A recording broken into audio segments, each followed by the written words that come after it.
Kalau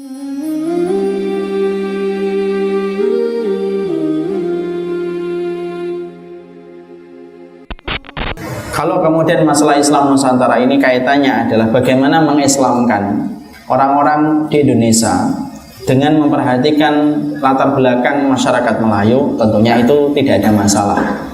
Tapi kalau kemudian artinya Islam Nusantara itu artinya adalah kita akhirnya sensitif dan fobi terhadap hal-hal yang sudah disampaikan Rasulullah, lalu kemudian kita memfilter mana yang cocok dan mana yang tidak cocok, nah itu satu pemikiran yang sangat berbahaya. Kenapa? Karena sesungguhnya apa yang disampaikan Rasulullah itu sudah final dan tidak mungkin salah Rasulullah itu. Dan Rasulullah itu adalah agamanya menjadi rahmat, karena Rasulullah itu rahmat bagi seluruh manusia, bukan hanya untuk orang Arab. Makanya kalau kemudian artinya adalah kemudian Islam Nusantara itu artinya adalah mencoba untuk memilih-milih mana pendapat, memilih-milih mana syariat yang cocok dan tidak cocok dengan konteks Indonesia dan Nusantara, nah itu berbahaya. Karena sesungguhnya apa? Tidak ada yang tidak boleh ada satupun dari apa yang sudah disampaikan Rasulullah untuk ditolak.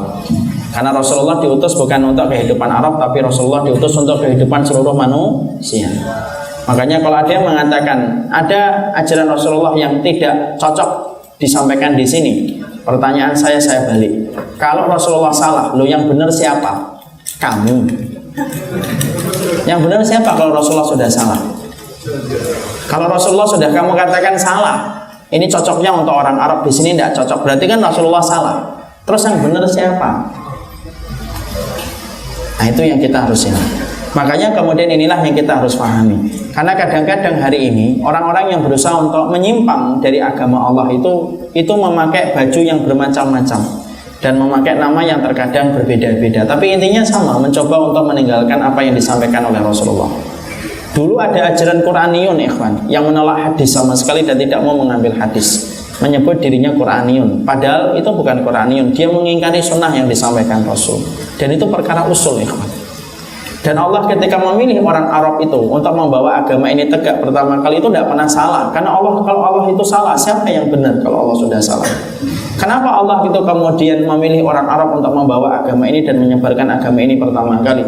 Karena tidak ada yang mampu memikul beban agama ini dengan begitu beratnya ketika pertama kali didakwahkan kecuali orang Arab.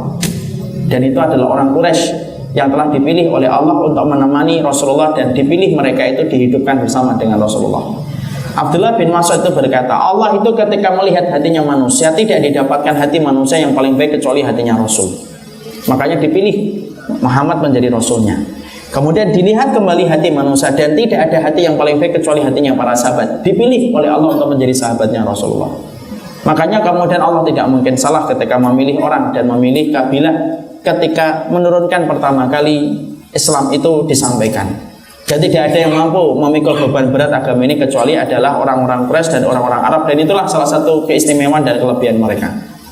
Kalau orang Nusantara itu lebih mampu untuk membawa agama ini, saya dan antum, orang Sunda, orang Sumatera, memang lebih layak untuk membawa dan memikul agama ini, ikhwan. Sudah pasti kita, kakek nenek moyang kita adalah sahabat Rasul. Itu tidak usah ragu itu. Tapi kenapa kakek moyang kita tidak menjadi sahabat Rasul? Karena sesungguhnya ada orang yang lebih baik untuk mengemban itu, yaitu adalah para sahabat yang sudah kita kenal. Makanya kalau sahabat Nabi itu orang Nusantara, tidak ada itu Abu Bakar dan Umar. Adanya siapa? Bambang dan Joko. Dan itu kemudian Masya Allah tidak mungkin salah, ikhwan. Anda tidak perlu bicara tentang masalah orang Arab lah, karena memang agama ini bukan agama orang Arab. Cuma memang Allah memberikan keutamaan pada orang Arab ketika pertama kali mereka membawa agama ini.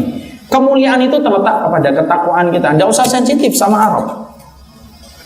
Ada yang sensitif sama orang jubah, tidak suka. Jenggot, tidak suka. Ini gitu kan. Padahal kemudian dia tidak sensitif itu sama Korea, tidak sensitif itu sama kemudian artis-artis Hollywood. Tapi sama sesuatu yang sifatnya ada nilai dan ada dalilnya dan ada landasannya kemudian sensitif, tidak boleh gitulah. Dan orang Arab itu memang istimewa, bahasanya aja istimewa. Antum tidak pernah dapati bahasa yang paling lengkap di atas muka bumi ini kecuali bahasa Arab. 24 juta kata itu dimiliki bahasa Arab. Dan bahasa Arab itu, saya cuma menyampaikan bahasanya aja itu Sudah sepakat kita, tidak ada bahasa yang bisa mewakili kalamnya Allah kecuali bahasa Arab. Makanya antum lihat kenapa Quran itu menjadi mukjizat terbesarnya Nabi itu diturunkan dengan bahasa Arab. La'allakum ta'qilun, supaya kita ini berpikir. Makanya sampai-sampai kita dapati Al-Quran itu, Masya Allah, mukjizat terbesarnya Nabi itu Al-Quran. Makanya sampai Nabi itu sudah meninggal dunia itu mukjizatnya masih kita rasakan. Mukjizat para Nabi sebelum Rasulullah itu wafat dengan wafatnya mereka. Tapi mukjizatnya Nabi itu setelah Rasulullah wafat, maka mukjizatnya masih kita rasakan. Kita hari ini kalau membaca Al-Quran, berapa banyak yang nangis walaupun tidak ngerti maknanya. Berapa banyak orang kafir itu menikmati Quran gitu, walaupun dia tidak tahu kalau itu adalah kitab suci umat Islam. Kenapa? Karena mukjizat Quran masih bisa kita rasakan sampai hari ini. Makanya saya pernah mendengar dialog dulu ketika masih kuliah. Ada dialog itu di warung buncit. Saya ikut antara dialog Islam sama Kristen. Setelah kemudian para pemateri menyampaikan pemaparan materi mereka, kemudian dibuka tanya jawab. Nah disitulah yang luar biasa. Ada salah satu orang berkata, saya dulunya Nasara, pindah agama menuju Islam. Simpel, sederhana yang menjadikan saya itu menjadi mu'alaf. Karena saya tidak pernah dapati ada orang yang menghafalkan kitab sucinya dari huruf pertama sampai huruf yang terakhir kecuali kaum muslimin. Dan orang yang hafal Quran itu ratusan ribu bahkan jutaan. Hari ini Quran kemudian dicetak salah, tidak sampai satu hari langsung ketahuan mana salahnya.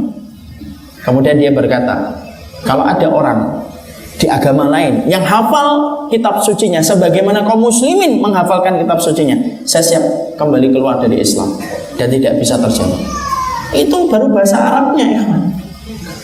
Makanya bahasa Arab itu Masya Allah lengkap itu. Makanya kalau antum belajar bahasa Arab itu harus sungguh-sungguh.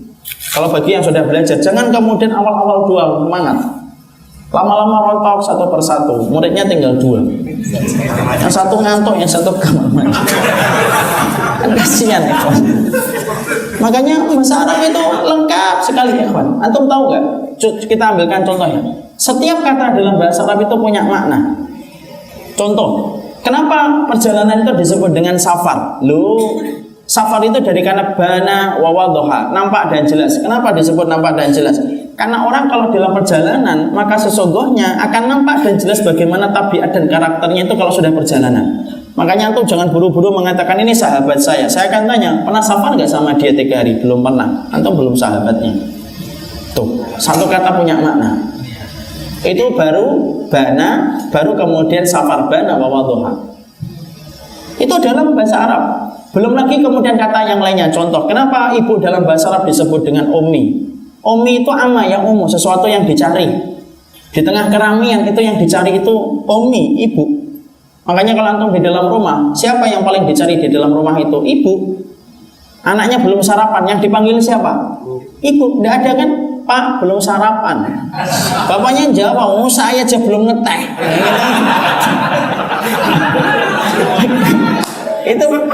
Itu sesuai dengan namanya. Anaknya hilang kaos kaki, dia kan dia nyari bapak. Abi nggak ada, dia tahu abinya punya peci 6 aja hilang semua. Makanya dia bilang, Mi mana kaos kaki saya? Dicari, loh itu katanya. Itu baru bahasanya, ikhwan. Ini kalau antum mau bedah bahasa, antum tanya sama ustaz-ustaz di sini yang pernah merasakan nikmatnya belajar bahasa Arab, itu baru belajar bahasanya. Coba kalau kita lihat berdiri, Zaid berdiri, itu kalau dalam bahasa Arab bisa panjang. Zaidun qa'im, Zaidun yaqumu, kemudian qama Zaidun, inna Zaidun qa'imun, kana Zaidun qa'iman. Loh, itu baru Zaid berdiri. Dalam Indonesia, Zaid berdiri. Dalam bahasa Arab banyak. Makanya banyak kan orang ketika belajar bahasa Arab rontok rambutnya satu persatu. Ya karena cabangnya itu bisa kemana-mana. Fa'ala yaf'ulu fa'alan wa maf'alan fa huwa fa'ilun. Kemana-mana dia. Itu baru bahasanya. Belum lagi keistimewaannya. Keistimewaannya ini kalau kita bedah, keistimewaan Quraisy dulu. Ini tidak ada habisnya. Antum baca kitabnya Imam Ibnu Katsir ketika menceritakan keutamaan Quraisy itu. Sampai kemudian dijadikan nanti Imam Mahdi pun kemudian salah satunya adalah pemimpin penggantinya Rasulullah itu Quraisy. Karena khalifah itu harus Quraisy. Kenapa Ustaz? Nah, itu banyak lagi nanti kemudian penjelasannya. Disitulah kita paham bahwasanya Islam itu satu, tidak ada Nusantara. Kalau artinya Islam Nusantara, bagaimana mengislamkan orang di Indonesia? Memperhatikan bagaimana karakternya orang Indonesia, itu boleh. Yuk kita mengislamkan dengan cara yang baik, lembut. Tapi kalau kemudian kita mendefinisikan Islam Nusantara itu adalah kita milih-milih mana syariat yang cocok dan tidak cocok, loh kita ini siapa? Mau keputusan juri aja tidak mampu digugat, kok keputusan Allah diganggu gugat? Tidak bisa diganggu gugat.